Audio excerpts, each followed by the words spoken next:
देखिए, जो 8 law makers हैं या यूएस के जो न्यूयॉर्क के मेयर हैं, मैं उनसे आग्रह करूंगा कि वो अमेरिका में रहते हैं, अमेरिका की बात करें। भारत के आंतरिक मामले, भारत के लीगल मामलों में किसी भी प्रकार का कोई हस्तक्षेप भारत सहन नहीं करेगा।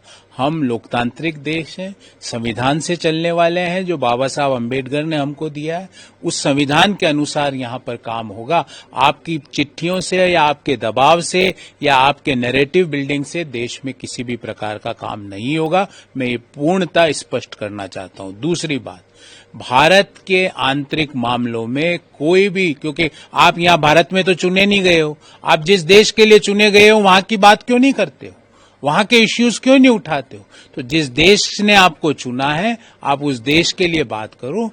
भारत के आंतरिक मामलों में किसी भी प्रकार की कोई भी इंटरफेरेंस हमें बर्दाश्त नहीं है। और तीसरी और अंतिम बात, जो कि जांच का विषय है, कि जब भी एलओपी राहुल गांधी देश से बाहर जाके आते हैं, इस तरह की चिट्ठियां आती है, इस तरह का एक मूवमेंट 5-4 दिन के लिए बनता है, तो देश की में इस बात की जांच होनी चाहिए कि राहुल गांधी किन किन लोगों से मिलते हैं, उन लोगों को क्या बताते हैं कि वो इस तरह की चिट्ठियां यहां पर भारत में लिखते हैं। इस बात की जांच होनी चाहिए।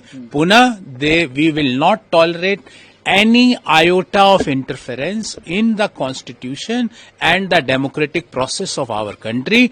हम भारत के संविधान से चलता है, अमेरिका की चिट्ठियों से नहीं चलता है।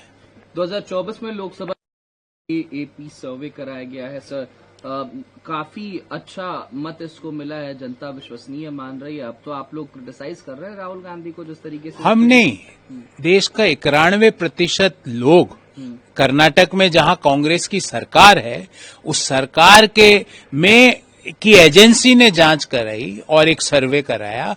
कर्नाटक के 91% लोगों ने कहा कि राहुल गांधी के मुद्दे झूठे हैं, राहुल गांधी के ईवीएम और एसआईआर का इश्यू झूठा है।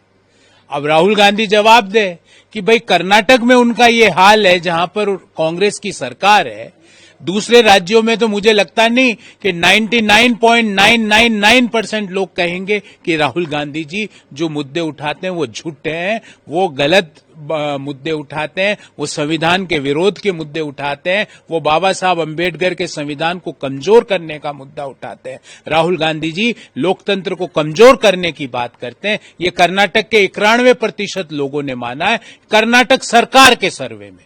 तो अब राहुल गांधी को इस पे एक प्रेस वार्ता करनी चाहिए और उस प्रेस वार्ता में वो सारे सर्वे के रिजल्ट लेके आने चाहिए और प्रेस के सामने रखने चाहिए कि भाई वो 9% लोग कौन है, इसकी भी जांच होनी चाहिए।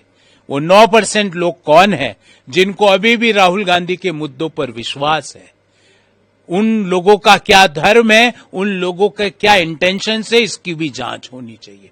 बाकी 91% कर्नाटक वासियों ने तो माना कि Rahul Gandhi ji is a lawyer.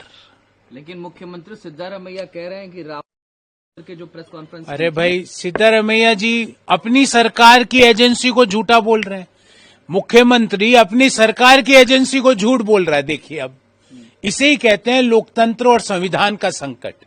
इसे ही कहते हैं कि जब मुख्यमंत्री का इंटेंशन कुछ और होता है और डाटा कुछ और बोलता है। उनका डाटा बोल रहा है 91% लोगों ने माना कि ईवीएम का मुद्दा जो राहुल गांधी जी उठाते हैं, कर्नाटक वासी कह रहे हैं कि वो झूठे हैं। जो एसआईआर का मुद्दा राहुल गांधी जी उठाते हैं वो गलत है, झूठ है। अब सिद्धारमैया जी कुछ और बात कह रहे हैं। सिद्धारमैया जी, इससे बड़ा संवैधानिक संकट क्या हो सकता है कि मुख्यमंत्री को अपनी सरकार की एजेंसी पे भरोसा नहीं। ये तो बड़ा संवैधानिक संकट है। इस संकट से पहले तो मुख्यमंत्री को अगर ऐसा लगता है कि उनकी सरकार उनकी बात नहीं मान रही तो तुरंत इस्तीफा देना चाहिए उनको अपने पद पर बने रहने का कोई बने रहने का कोई ताकत उनको नहीं रख सकती। जब उनको लगता है कि वो जो बात बोल रहे हैं और जो उनकी सरकार बात बोल रही है उसमें कॉन्ट्राडिक्शन है, तो उनको अपने पद पर बने रहने का कोई राइट नहीं है। तो सिद्धारमैया जी इस्तीफा दीजिए, क्योंकि आपकी और कर्नाटक सरकार की बातों में कॉन्ट्राडिक्शन आ रहा है। पश्चिम बंगाल में की तरफ से आबार जीतबे बांग्ला का ऐलान। अभिषेक बनर्जी अब शहर शहर जाएंगे, गांव गांव जाएंगे, रैलीज, रोड शो और भारतीय जनता पार्टी पर हमला। आबार जीतबे बांग्ला, आबार हारबे टीएमसी।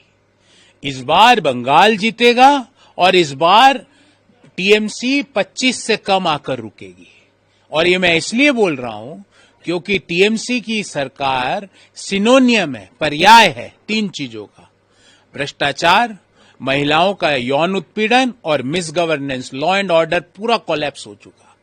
जो सरकार अपने बीएलओस को सुरक्षा नहीं दे सकती, वो आम बंगाल वासियों की क्या सुरक्षा कर रही होगी?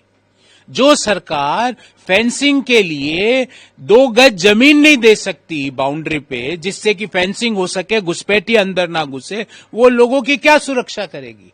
जो सरकार आरजी कर जैसी घटना, लॉ कॉलेज जैसी घटना में आरोपियों को बचाने का प्रयास करती है, वो महिलाओं के साथ क्या खड़ा होगी?